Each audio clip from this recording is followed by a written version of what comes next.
Good morning students. अपना आज का टॉपिक है रेले व जीन्स का नियम। ये रेले जीन्स का विकर्ण नियम है। देखो अपने लास्ट टॉपिक में पढ़ा था वीन का विकर्ण नियम। आज मैं पढ़ रहे हैं रेले व जीन्स का विकर्ण नियम। जिसने वो टॉपिक नहीं देखा है तो हमें डिस्क्रिप्शन बॉक्स में लिंक मिल जाएगा, वहां से जाके देख सकते हो। देखो रेले व जीन्स ने क्या किया था, इन्होंने अपरिगामी तरंग की अवधारणा मानी थी।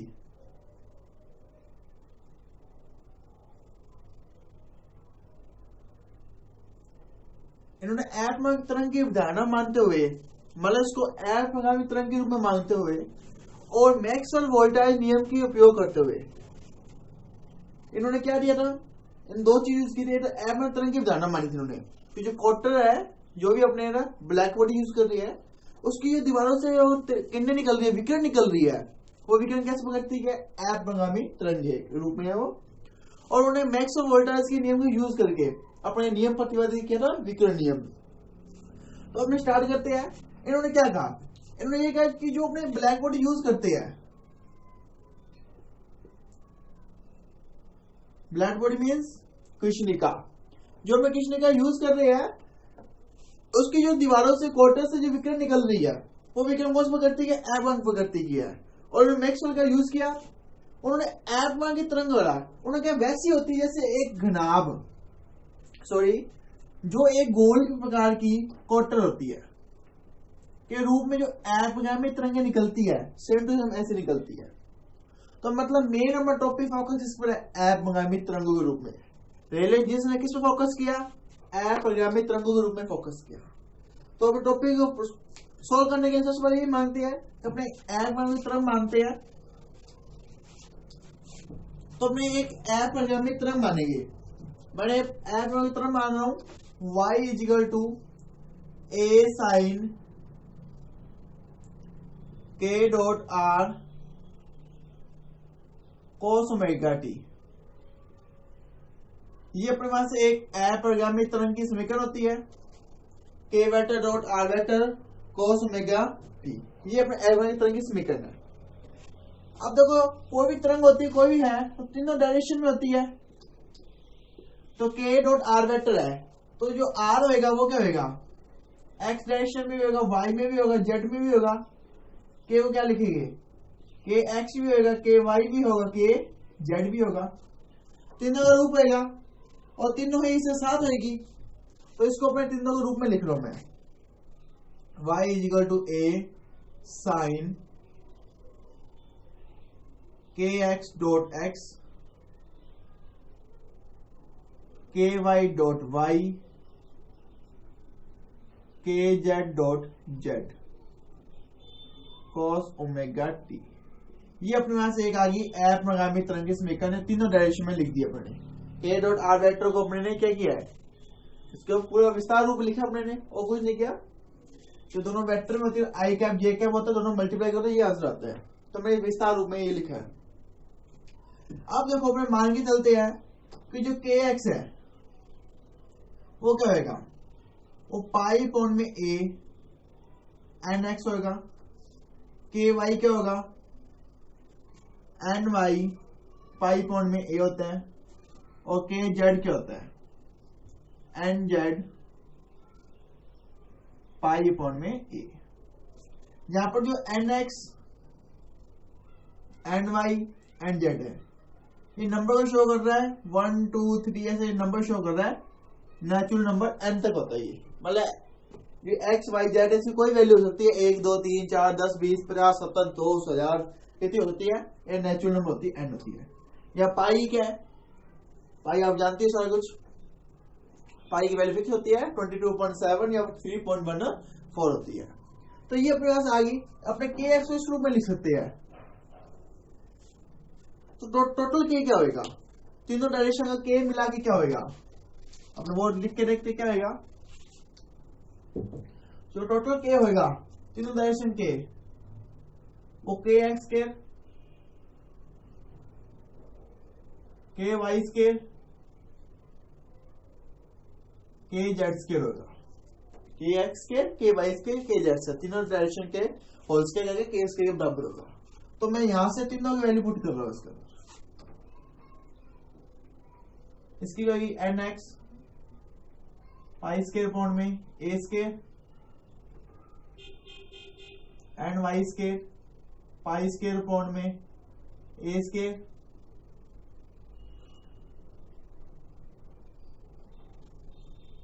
ये होगी। यहां से मैं पाई स्केयर अपॉन में ए स्केयर बाद कॉमन ले रहा हूं। इससे पहले नीचे रफ कर देते हैं अपने। जो यहाँ पर के है वो दीवार क्वार्टर की जो दीवार है उस दीवार के सापेक्ष से बता रही है। मान लो ये है और तरल संचरण बता रही है। मान लो कि इस साइड में चल रहे हैं, दो तरल संचरण है, एक तरल संचरण है, ये भी दो है, ये तीन है। इस तरह से तरल संख्या को बता रही है के का मान। के क्या होता है? जो अपने क्वार्टर दीवारों से तरल संख्या बनती है उसको बताती है, तरल संचरण संख्या होती है। तो यहां से मैं पाई स्केयर अपॉन में ए स्केयर कॉमन ले रहा हूं। अंदर क्या बन गया? एन के N square by N square Z. ये बच गया। या तो कोई डाउट नहीं होगा।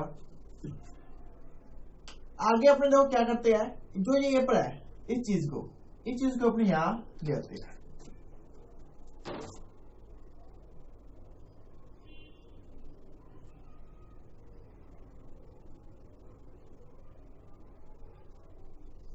के स्केयर था इधर, ऊपर ए स्केयर आ गया, नीचे पाई स्केयर आ गया। ये वैल्यू आ गई इधर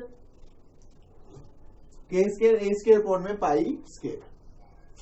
ये आ गई अपने पास टोटल तरल संचरण। जो N X N Y N Z है ना, ये एन एक्स दिशा में कितने क्वार्टर्स बन रहे हैं, कितनी द्वारा संचरण बन रही है। जैसे 3 बन रही है ना, तो एक्स दिशा में कितनी, वाई दिशा में कितनी, जेड दिशा में कितनी, उसके नंबर को डिनोट कर रही है, बता रही है कि एक्स दिशा में इतनी है, वाई दिशा में इतनी, जेड दिशा में इतनी। अब अपने जानते हैं के का मान क्या होता है। के तरल संचरण संख्या है, तो तरल संचरण संख्या के का मान क्या होता है? के का मान 2 पाई अपॉन में लैम्डा। ये तो अपने 12th में पढ़ गए formula 2 pi upon lambda. Lambda क्या होता है? तरंग दैर्ध्य होता है। लैम्डा की वैल्यू, लैम्डा म्यू और सी में क्या संबंध होता है? लैम्डा बराबर क्या होता है? सी अपॉन में म्यू होता है, तो 1 अपॉन लैम्डा बराबर क्या होगा? म्यू अपॉन में सी। तो ये हो गया म्यू अपॉन में सी। मतलब के की जगह मैं लिख सकता हूं 2 पाई म्यू अपॉन में सी। मैं ये पुट कर सकता हूं के की जगह। मतलब के तरल संचरण संख्या है, तरल संचरण संख्या के अनुसार मैं के की वैल्यू इतनी बड़ी पुट कर सकता हूं। तो मैं ये वैल्यू पुट करूंगा इसके अंदर के स्केयर में। इधर साइड रफ कर लेते हैं अपने।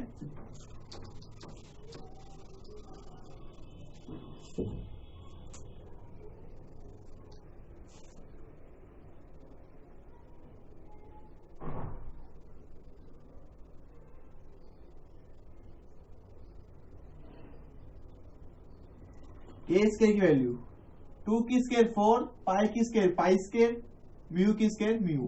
म्यू के यहाँ आवर्ती को डिनोट कर रही है, आवर्ती है म्यू। सी प्रकाश का वेग है।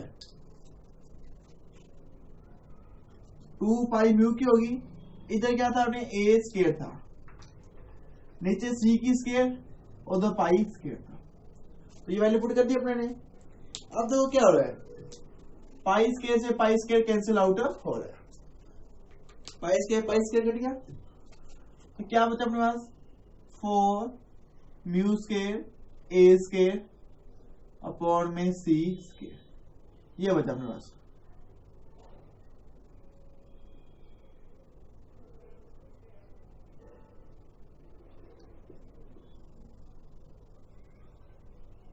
ये अपने पास आ गया। ये किसको शो कर रहा है? जो दीवारों के साथ जितनी भी तरल विमाएं बन रही है, विमाओं की संख्या को बता रहा है ये। मतलब इसलिए क्या है? तो मतलब ये है कि जो कार्टेज है, जो क्वार्टर लिया अपने ने, ग्रामा का क्वार्टर लिया है, क्वार्टर की त्रिज्या जो रेडियस होगी वो ये होगी। इस त्रिज्या के क्वार्टर के 8वें भाग के बराबर उसकी घन संख्या होगी। जो मतलब विमाएं है, जो कंपन करने वाली विमाएं है, उस विमाओं की संख्या इसके बराबर होगी। मतलब क्वार्टर आयतन बराबर क्या होगा,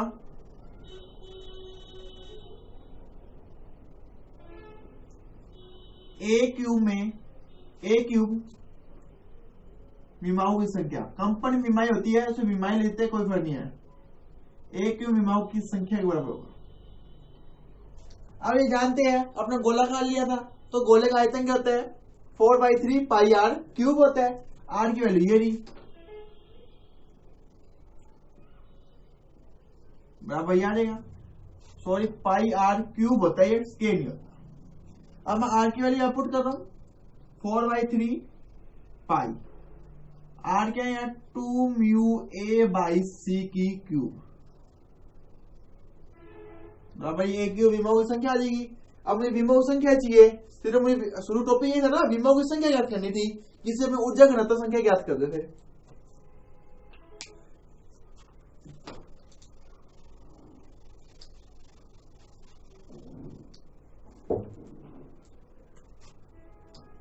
4/3 पाई 2 की पावर 3 8 होता है,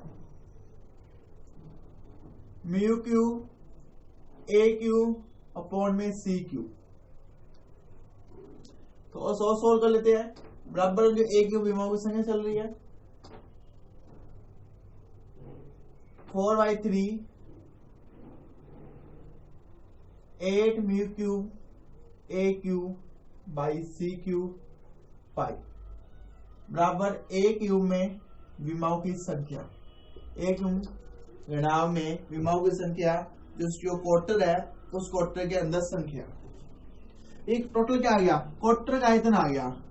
लेकिन अभी मैं क्या कहा था, जो क्वार्टर का एक भाग है वो 1/8 वाले भाग के बराबर है। शुरू में बताया ना लाइन ये दी थी, मान लो क्वार्टर है तो अपने इतने तक भाग लेना, सिर्फ यहां से देखो 8वां भाग को प्रतीक कर रहा है, तो टोटल आयतन आ गया जो इसके बराबर है वो 1/8 बराबर है, 8वें भाग के बराबर है, तो इसका 8वां भाग निकालना पड़ेगा जो इसके बराबर होगा। मैं यही से 1/8 मल्टीप्लाई कर रहा हूं जिससे आगे दिक्कत ना आए अपने को।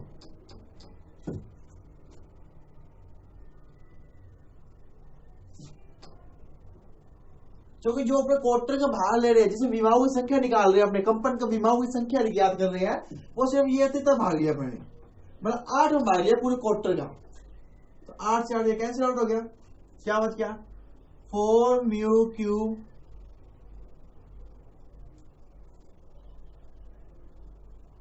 ए क्यूब में विमाओं की संख्या। अब मुझे विमा की संख्या चाहिए, मुझे क्या चाहिए विमाओं की संख्या चाहिए। अब मुझे विमाओं की संख्या चाहिए तो मैं क्या करूंगा, इस ए क्यूब से ए क्यूब कट गया, ये क्या आ गई विमाओं की संख्या आ गई ना, कंपन विमाओं की संख्या किस में क्वार्टर में, तो मेरी कंपन विमाओं की संख्या इतनी आ गई।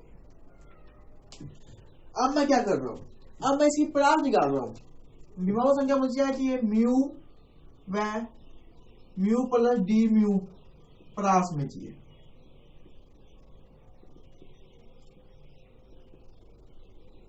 कैसे आएगी म्यू प्लस डी म्यू परास में मुझे कंपन संख्या चाहिए, विमाओं की संख्या चाहिए, उसी से मैं आगे वैल्यू निकालूंगा।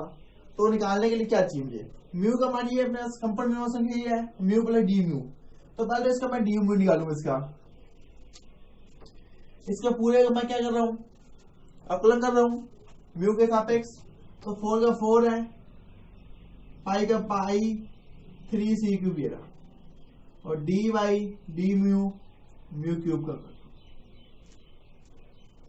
देखो क्या है आंसर इसका 4 pi into 3 mu square D mu बटे में 3 सी क्यूब, ये आएगा अवकलन सब बढ़ गया है, पावर एक कम में आती है, जो ऊपर घात होती है वो आगे आती है, इस 3 से 3 कैंसिल आउट हो गया, देखो क्या बचा, उधर सब कर लेते हैं अपने।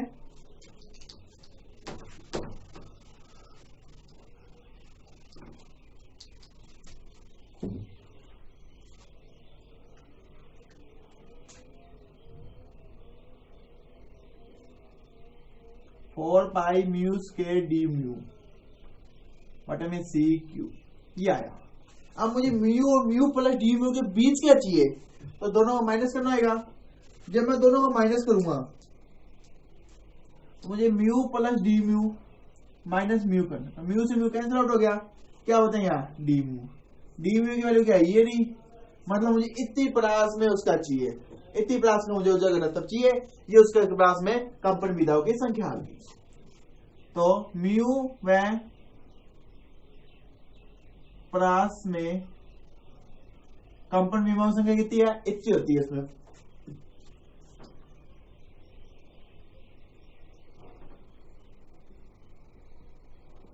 अब देखो इसकी भी दो होती है, इसकी भी क्या होती है, दो भाग होते हैं, ये एक ही नहीं होता, इसकी भी दो ध्रुवण अवस्था होती है।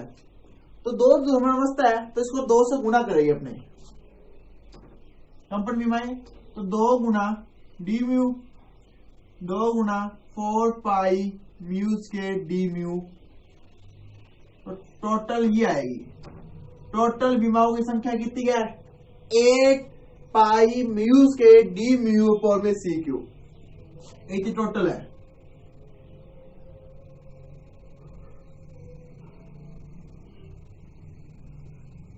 इतनी उसकी विमाओं की संख्या है म्यू प्लस डी म्यू परास के अंदर।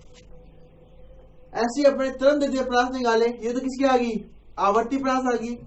अगर तरंग दैर्ध्य परास निकाले तो तरंग दैर्ध्य परास के अंदर क्या होती है भाई,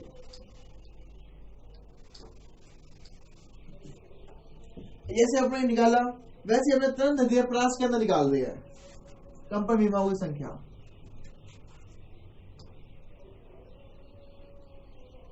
lambda plus lambda D lambda के मध्य के परास कंपन विमाओं की संख्या है।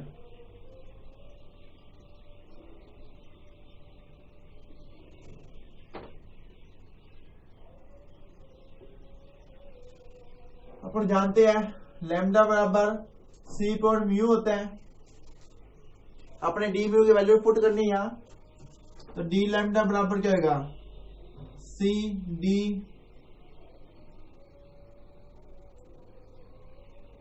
इसकी वैल्यू निकालनी है अपने म्यू के सापेक्ष, क्या करूंगा मैं, सी बार आ गया, ऊपर म्यू की पावर -1 होगी, पावर करें पावर -1 बाहर आ जाएगी, म्यू की पावर -2 होगी और डी म्यू हो गया -1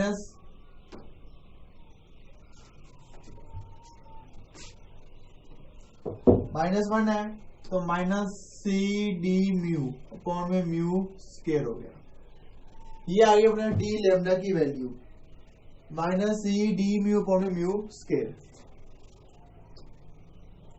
तो डी म्यू की वैल्यू कितनी होगी, क्या हो जाएगा mu square D lambda upon में -c बराबर डी म्यू की वैल्यू। इन दोनों की वैल्यू मैं यहाँ पुट करूंगा इसके अंदर, तो अपने यहाँ लैम्डा प्लस डी लैम्डा के बदले कंपन विमाओं की संख्या आ जाएगी, विधाओं की संख्या, विमा या विधाएं एक ही होता है। 4 का 4 पाई का पाई, म्यू की जगह मैंने पुट किया सी पॉइंट में लैम्डा स्क्वायर, सी स्क्वायर पॉइंट में lambda square into mu square D lambda upon में -c, इधर था सी क्यूब, ये आ गई, जो कैंसिल आउट हो कैंसिल कर देते हैं। अब यहाँ म्यू स्क्वायर है तो म्यू स्क्वायर की जगह वैल्यू पुट करते हैं सी स्क्वायर अपॉन में लैम्डा स्क्वायर हो जाएगा,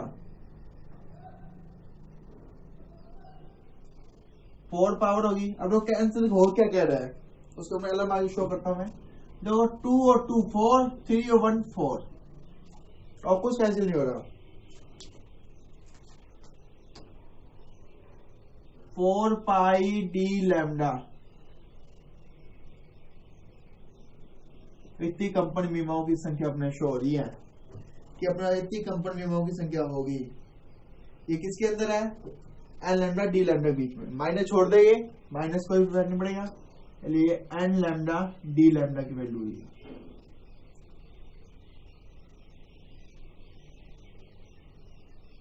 मतलब लैम्डा प्लस डी लैम्डा के संख्या वाले कणों के बीच में इतनी कंपन विमाओं की संख्या है। अब देखो मैक्सिमम वोल्टेज के अनुसार एक कंपन विमाओं की ऊर्जा कितनी होती है, kT की बराबर होती है, तो इतनी की कितनी ऊर्जा होगी, हम यहाँ मैक्सवेल वोल्टेज नियम लगा रहे हैं। शुरू बताया ना मैंने, एक अपरिमेय तरंगे, एक मैक्सवेल का वोल्टेज का ऊर्जा नियम, दोनों यूज करके अपने इसको रेले जीन्स का विकर्ण नियम सिद्ध करेंगे। तो अपरिमेय तरंगे जो यूज हो रही है इसको तो हम यूज कर रहे हैं, इसको सिद्ध कर ही रहे हैं। अब अपने सिद्ध क्या करना है, इसका मैक्सवेल वोल्टेज नियम का रूल लगाएंगे। तो अनुसार एक कंपन विमा की ऊर्जा कितनी होती है, KT के बराबर होती है। एक किसके बराबर होती है, KT के बराबर होती है एक कंपन विमा की ऊर्जा। तो इतने को किसके बराबर होगी, तो म्यू लैम्डा डी लैम्डा ऊर्जा घनत्व ये। तो टोटल ऊर्जा घनत्व कितना होगा, 4 पाई लैम्डा की पावर 4 डी लैम्डा गुणा में KT, mu lambda D lambda 4 पाई KT अपॉन में लैम्डा की पावर 4 डी लैम्डा। ये समीकरण टोटल ऊर्जा को दर्शा रही है, ऊर्जा वितरण नियम से समीकरण है। इसी समीकरण को अपने रेले जीन्स का विकर्ण नियम कहते हैं। लेकिन उसके अंदर टोटल ऊर्जा को दर्शा रही है, इतना ऊर्जा होगी उसकी, सभी कंपन विधाओं का इतनी ऊर्जा होगी, और इसी को अपने रेले जीन्स का विकर्ण नियम कहते हैं। ये अपने रेले जीन्स का विकर्ण नियम की समीकरण। ये किसके अंदर है, तरंग दैर्ध्य के अंदर है। ऐसे अगर निकालनी हो अपने किसके अंदर, आवर्ती के अंदर, तो वो देखो क्या आएगी, 4 पाई KT mu square C Q D mu. ये होगी अपने रेले जीन्स की समीकरण आवर्ती के अंदर। ये तरंग दैर्ध्य दो लिखा दिया। तो ये था अपने रेले जीन्स का विकर्ण नियम। अब तो ऐसी कोई ना कमी होगी, हर नियम में कमी होती है। इससे सबसे बड़ी कमी क्या है, ये निम्न तरंग दैर्ध्य पर लागू नहीं होती। रेले जीन्स का नियम लैम्डा का मान अगर कम है तो ये नियम लागू नहीं होगा। मतलब ये अपने ग्राफ था लेमन और प्रिंसमाइन का,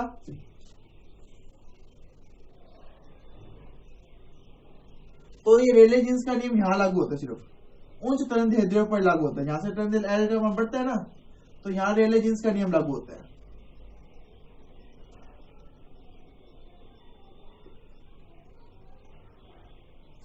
इधर सारे रेले जीन्स का नियम लागू नहीं होता।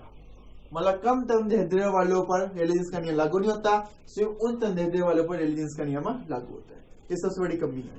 अब लास्ट टॉपिक में की थी वीन का विस्थापन नियम या वीन का विकर्ण नियम। क्या था अपने ने, वीन का विकर्ण नियम में क्या था, वो कम तरंग दैर्ध्य वाले पर लागू होता है, ये अधिक पर लागू होता है। मतलब इस एरिया में वीन का विकर्ण नियम लागू होगा। वीन का विस्थापन नियम दूसरा है, ये वीन का विकर्ण नियम लागू होगा। इसका लास्ट हमने कर चुके पूरा वर्णन। अगर आपने लेक्चर नहीं देखा है तो डिस्क्रिप्शन बॉक्स में लिंक है, वहां जाकर आप देख सकते हो। अपना आज का टॉपिक यही समाप्त है। अगर आपको डाउट है तो मुझे कमेंट करके पूछ सकते हो। मेरे चैनल को सब्सक्राइब जरूर करना, वीडियो को लाइक और शेयर जरूर करना। Thank you.